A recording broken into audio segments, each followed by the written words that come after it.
10 మంది పిల్లల్ని ఒక తల్లి పెంచగలిగింది. ఆ తల్లి వృద్ధాప్యానికి వచ్చిన తర్వాత 10 మంది పిల్లలు ఒక తల్లిని చూడలేకపోతారు. వంతులు వారి మొదటి నెల ఆడి దగ్గర, 2వ నెల ఈడి దగ్గర, 3వ నెల ఈడి దగ్గర, 4వ నెల ఈడి దగ్గర. ఆ ముసలి ప్రాణం ముద్దన్నం పెట్టని కొడుకులు వంతులు వేసుకుంటా ఉంటారు.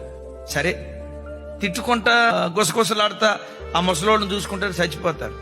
చచ్చిపోయిన తర్వాత ఏం చేస్తారో తెలుసా?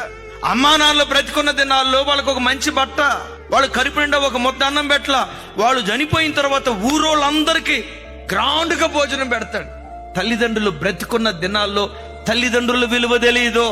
వాళ్ళు చనిపోయిన తర్వాత శోకాలు తీసి ఏడుస్తూ ఉంటారు. నేనంట, ఆ ముసలి తల్లి బ్రతికున్న దినాల్లోనే, ఆ ముసలి తండ్రి బ్రతికున్న దినాల్లోనే వాళ్ళు నిన్ను పెంచి పెద్ద చేసిన విలువ ఎరిగి వాళ్ళ బ్రతికున్న దినాల్లోనే వాళ్ళ రుణం నువ్వు తీర్చుకునేవాడిగా ఉండాలి.